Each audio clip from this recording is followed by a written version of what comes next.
I was 30, strutting through Chicago like I owned the damn place. Picture me, a single mom, hustling in a mid-tier marketing gig, driving a beat-up Honda Civic that rattled like it was about to quit on me any second. My 5-year-old daughter, Mia, was my world. My little tornado of glitter and giggles. I was raising her alone, and hell yeah, I felt like a badass. Everyone around me was like, "Girl, you're slaying." Coworkers, neighbors, even the barista at Starbucks who knew my order by heart. I had my shit together, or so I thought. But then I went and fucked it all up by falling for Jake. Life didn't just trip me, it sucker punched me so hard I'm still spitting out the pieces. Fuck my life. Let me rewind to the night I met him. It was at this grimy dive bar in Wicker Park, the kind of place where the floors are sticky and the jukebox only plays Springsteen. Jake was leaning against the counter, clutching a Bud Light like it was his lifeline. He was 38, tall, with that rugged, fake charm kind of handsome. Think discount Chris Hemsworth with a chip on his shoulder. He was bragging about his 90s Chevy pickup like it was a goddamn Ferrari. And I swear, his voice carried over the bar chatter like he was auditioning for a rap video. Red flags? Oh, they were flapping in the wind, cocky as hell, a loudmouth who drank like a fish, and the kind of guy who'd call you babe while checking out the waitress. But his smile?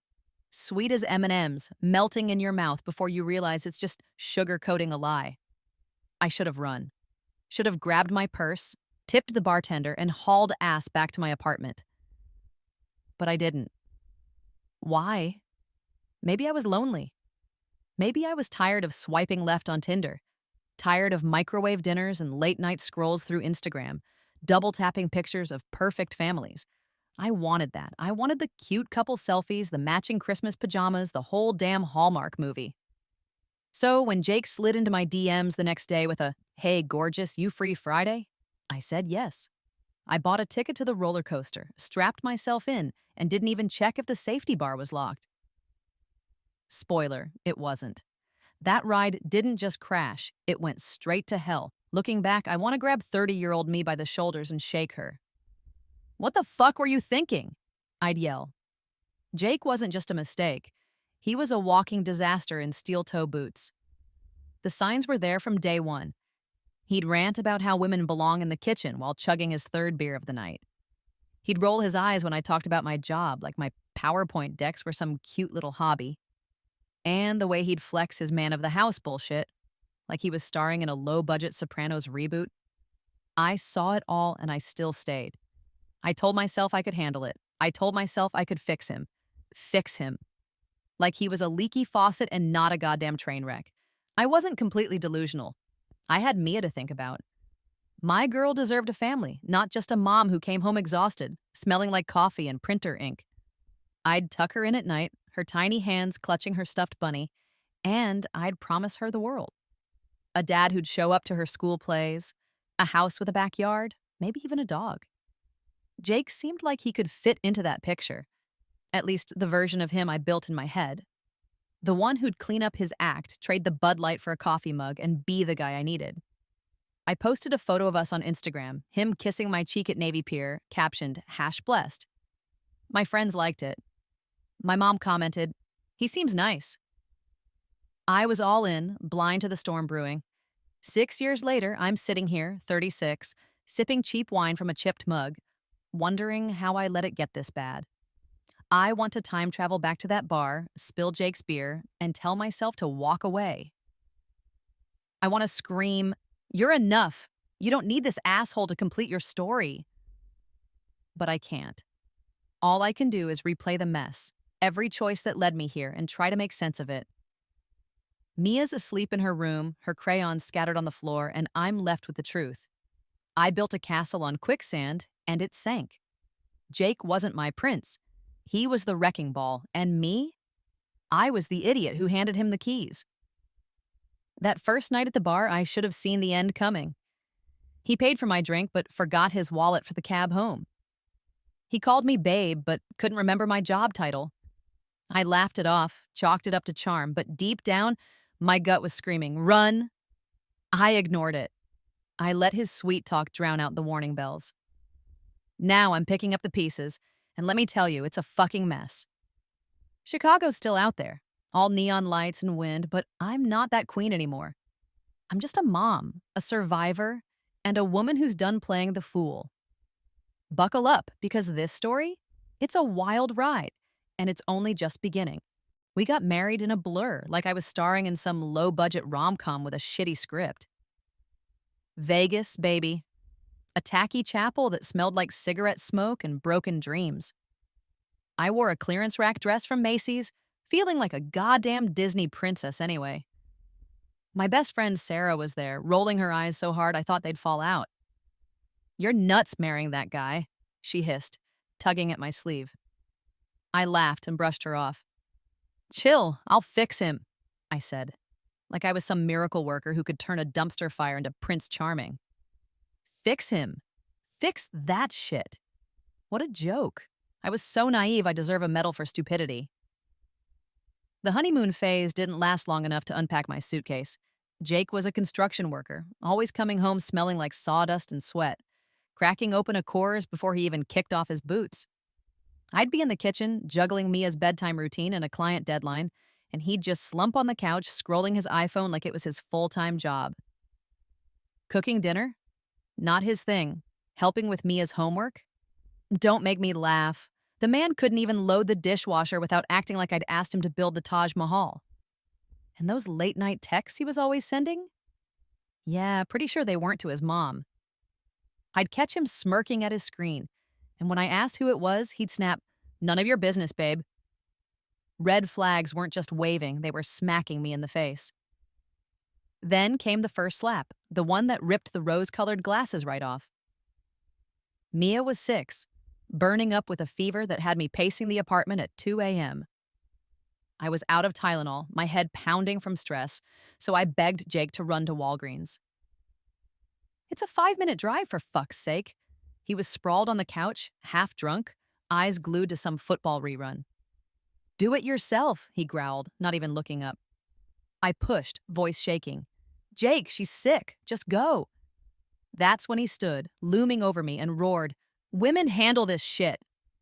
His hand swung, fast and hard, cracking across my cheek.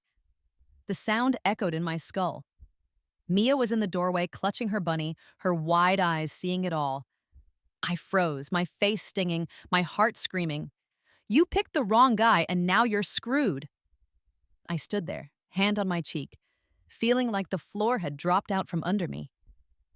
Mia's tiny sobs snapped me back, and I scooped her up, whispering, "It's okay, baby," even though it was the furthest thing from okay. I got her back to bed, tucked her in, and sat on the floor beside her, my mind racing. This wasn't the life I'd signed up for. I'd wanted a partner, a family, not this. Not a man who'd raise his hand to me in front of my daughter.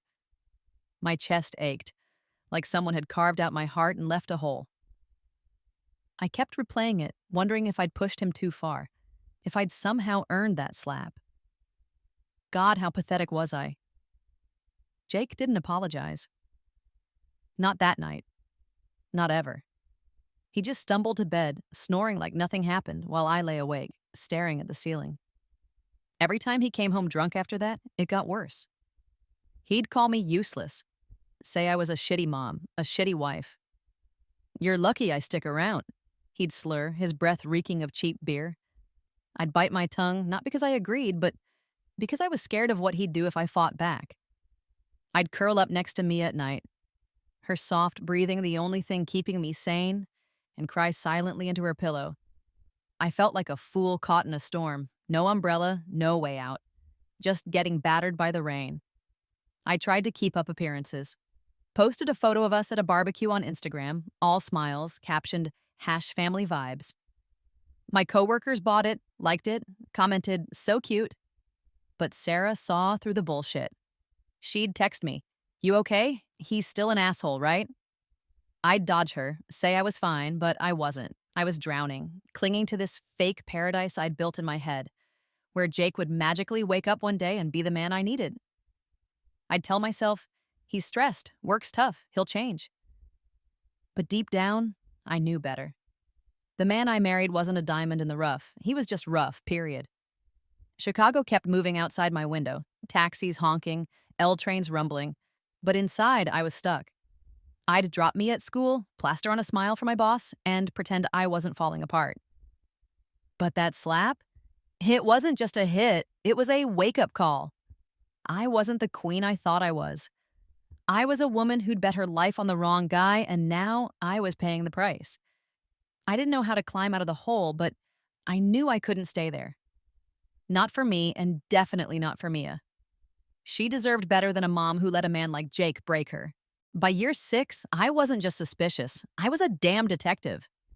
Jake's boys' nights at some sketchy bar were getting more frequent, and his phone was locked tighter than Fort Knox. He'd smirk at his screen, typing away, then shove it in his pocket when I walked by. My gut screamed he was up to no good, but I didn't have proof, not yet. Then Sarah dropped a bomb. She texted me late one night. "Girl, I saw Jake at the Motel 6 parking lot, arm around some chick. Check his ass." My hands shook, not from hurt, but from rage. This wasn't a broken heart, this was a volcano ready to blow. I wasn't the naive idiot from 6 years ago. I was done playing dumb. I didn't confront him right away. Oh no, I was smarter than that. I waited, planned, and turned into a one-woman CSI unit. One night, when he said he was grabbing beers with the guys, I followed him. Drove my creaky Honda to that rundown Motel 6 on the edge of town, the kind of place where the neon sign flickers and the rooms rent by the hour. I parked across the street, heart pounding like a jackhammer, and there he was.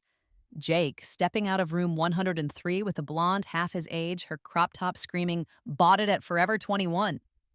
She giggled like a teenager, hanging onto his arm, and he grinned like he'd won the lottery. My blood boiled. I snapped a photo clear as day and texted it to him with one line. "Hey, asshole, game over." My phone lit up instantly. He called, voice all panic. "Babe, you got it wrong. It's not what you think." Not what I think. Understand this, you monkey. I wasn't buying his bullshit anymore. I drove home, my knuckles white on the steering wheel, replaying every lie he'd fed me. 6 years of busting my ass, raising Mia, keeping our life together while he played me for a fool. I wasn't just mad, I was a goddamn hurricane, ready to tear his world apart. He could lie to my face, but that photo, that was checkmate. When he stumbled through the door an hour later, reeking of cheap perfume and desperation, I was ready. I tossed his iPhone onto the sofa. Yeah, I'd grabbed it from his jacket while he was in the shower earlier, cracked his passcode. His birthday, how original. 6 years, Jake, I spat, my voice shaking with fury. I worked like a dog, raised our kid, and you're screwing some chick at Motel 6? Fuck you. His face went red, then white, like he'd been caught stealing from a mob boss. "You're crazy," he started, but I cut him off, shoving the phone in his face. "Crazy? I got texts, photos, receipts. You're done." He lunged forward, and before I could blink, his hand cracked across my face. The sting burned, but this time I didn't freeze. Something in me snapped, not broke, snapped, like a rubber band stretched too far. Mia was in her room, thank God, but I wasn't letting this bastard walk over me again. I grabbed the baseball bat from her closet, the one she used for t-ball, and swung it down on his precious Xbox. The crash was glorious, plastic and wires flying like confetti. "Get the fuck out of my house, you piece of shit!" I screamed, my throat raw. He stared, stunned, like he'd never seen me fight back. Then he grabbed his keys and bolted, the door slamming behind him. I collapsed onto the couch, the bat still in my hands, my face throbbing from his slap. Mia crept out, her teddy bear clutched tight, tears streaking her cheeks. "Mommy, why's Daddy mad?" she whispered. My heart shattered into a million pieces. I pulled her close, stroking her hair, and lied through my teeth. "It's okay, baby. He's just going away for a bit." She sobbed into my chest, and I held her, my own tears soaking her pajamas. I'd failed her. I'd let this monster into our lives, and now she was paying for it. The room felt too small, the air too thick, like the walls were closing in on us. Sarah called right after, her voice a lifeline. "You okay?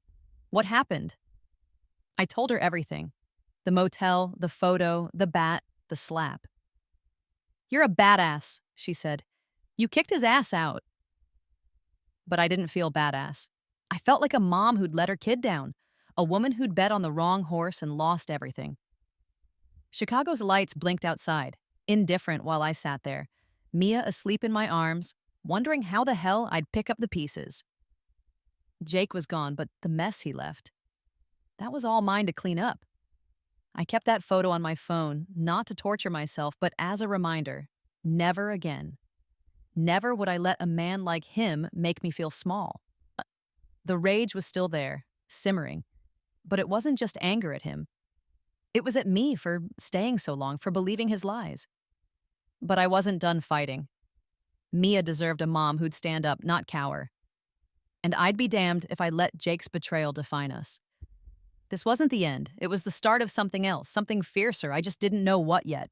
The days after I kicked Jake out were a blur of rage and regret. I'd lie awake at night, replaying every moment of our marriage, wondering how I'd been so blind. Divorce wasn't just a word, it was a mountain I wasn't sure I could climb. I was terrified, not of Jake, but of failing me again. Starting over as a single mom, again, with a kid who'd already seen too much. That shit was heavy. I'd look at her sleeping, her little face so peaceful, and think, what if I screw this up? But I couldn't stay in that hellhole of a marriage. I wasn't that desperate girl anymore, begging for scraps of love. I was done being a fool.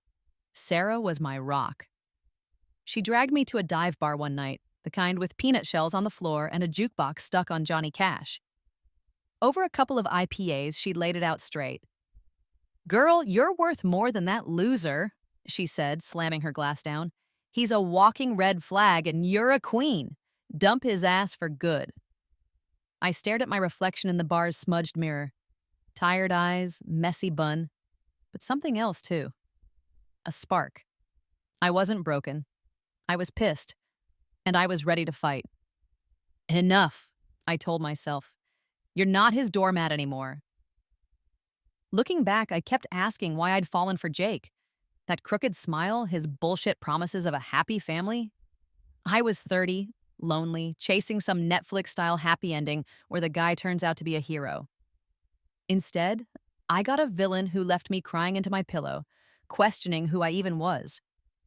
Those nights were brutal, the kind where you feel like you're drowning in your own mistakes. I'd think about Mia's future, about the life I wanted for her, and realize I'd been betting on the wrong horse. Jake wasn't my savior, he was my lesson. And I was done failing the test. Taking action felt like waking up from a coma. I called a lawyer the next morning, a no-nonsense woman named Karen, who chewed gum like it was her job. "You got proof of infidelity?" she asked, pen tapping her desk. I slid her the Motel 6 photo and his text, my hand steady for the first time in weeks. "This'll do," she said, smirking. I filed for divorce that afternoon, my signature on the papers feeling like a middle finger to Jake's whole existence. When he got served, he showed up at the apartment, banging on the door like a drunk frat boy. "You're nothing without me," he yelled through the wood. "You'll starve." I opened the door just enough to glare. "Starve? I've been feeding Mia alone while you fucked around. Get lost." He laughed, that smug, asshole laugh, but he left. I slammed the door so hard the frame shook. My mom flew in from Ohio the next week, her suitcase barely zipped from how fast she'd packed. She hugged me tight, her perfume smelling like home, and whispered, "You're a warrior, baby." That word, warrior, hit me hard. I didn't feel like one, but hearing it from her made me want to be. Sarah was texting nonstop, hyping me up like I was headlining a concert.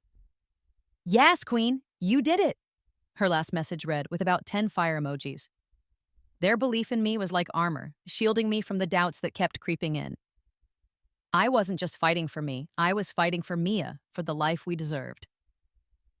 The process wasn't easy. Jake fought dirty, dragging out the divorce with petty demands. He even tried to claim half my Honda, like he'd ever changed its oil. But Karen was a shark, tearing through his crap like it was tissue paper. I moved us into a smaller apartment, just Mia and me, and started rebuilding. I kept my marketing job, grinding through presentations with bags under my eyes, but I felt lighter. No more walking on eggshells, no more waiting for Jake's next outburst. I was calling the shots now, and it felt damn good. The biggest lesson hit me like a freight train. Never bet your life on a man like that. Trust your gut, not your heart. Jake's charm had blinded me, but I saw clearly now. I'd spent 6 years trying to fix a broken machine, thinking love could glue it back together. Spoiler, it can't. I wasn't the naive girl who'd said I do in that Vegas chapel. I was a mom, a fighter, a woman who'd learned the hard way that you don't need a man to be whole. Mia was my reason to keep going, her crayon drawings taped to the fridge, a reminder that I was enough. Chicago felt different now, not a cage, but a canvas. I'd drive past the lake, windows down, letting the wind whip my hair and feel alive again. The divorce wasn't just a legal win, it was a declaration. I was done settling, done shrinking to fit Jake's ego. My mom's words echoed. Warrior. Sarah's text screamed, Queen. I was both, and I was ready to own it.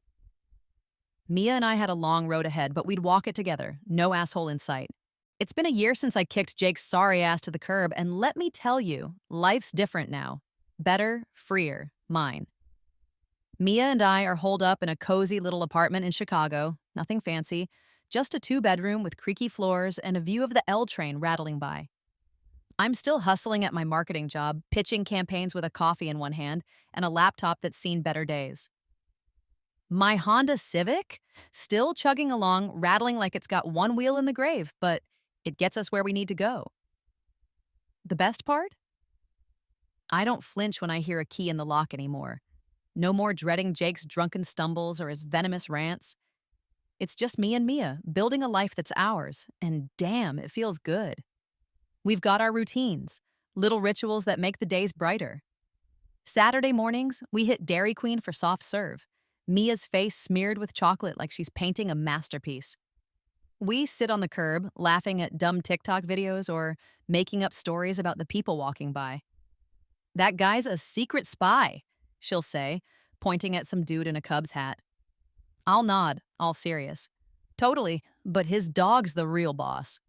She giggles, and that sound, pure, unfiltered joy, is worth more than any Instagram perfect family I used to chase. We're not rich, not even close, but we're happy. That's something Jake could never give us. I've changed too. No more fairy tale bullshit, no more dreaming of a knight in shining armor. I'm my own damn hero now. I started therapy. Yeah, me. The girl who thought self-care was a glass of wine and a Netflix binge. It's helped me unpack the wreckage Jake left. Helped me see I'm not the idiot who fell for him. I was just human, lonely, wanting to believe in love. Now, I love me first. I pick my battles, choose my people, and don't settle for less than I deserve. Mia's my mirror, reflecting back the strength I didn't know I had. She drew a picture last week, a crayon scribble of me in a cape, with "Mom's a superhero" scrawled at the top. I hung it in the kitchen, right above the coffee maker. Every morning I see it and think, hell yeah, I am. Looking back, Jake was the worst mistake I ever made, but he's also the reason I found my spine. He tore me down, but I rebuilt myself brick by brick, stronger than before. Without his betrayal, I might have stayed that naive girl, chasing a fantasy that never existed. Instead, I'm a woman who knows her worth, who'd rather be alone than with someone who dims her light. Chicago's still here, all grit and glitter, but I see it differently now. It's not the city that broke me, it's the city that made me. The wind off the lake, the neon glow of the bars, the hum of the L. It's my backdrop, my stage. And I'm the star of the show. I don't hate Jake anymore. Hate's too heavy, and I'm done carrying his baggage. He's out there somewhere, probably shacked up with another blonde, telling the same tired lies. I don't care. He's not my problem, not my story. Mia asks about him sometimes, her voice small, like she's testing the water. Is Daddy coming back? I hug her tight. Keep it honest but gentle. No, baby, but we've got each other, and that's enough. She nods, goes back to her crayons, and I know she's okay.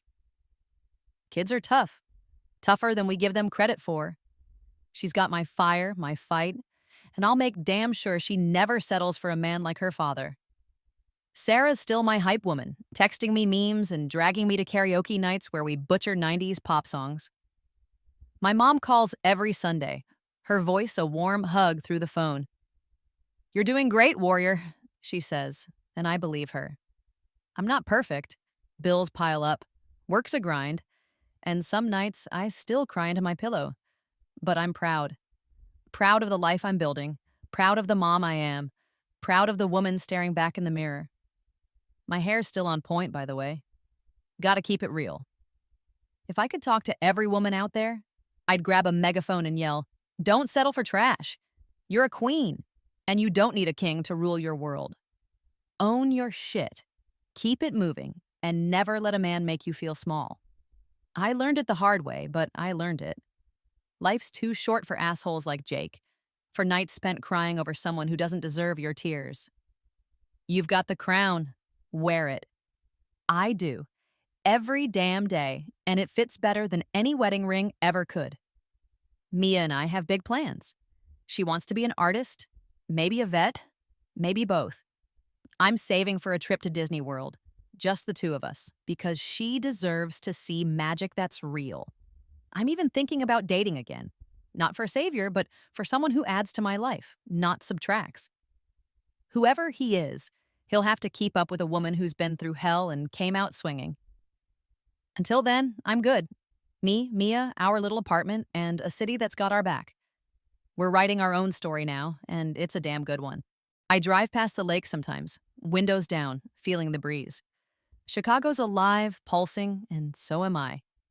Jake thought he'd break me, but he didn't. He just showed me what I'm made of. Life hit me hard, but I hit back harder. And now, I'm standing tall, hair still fabulous, ready for whatever comes next.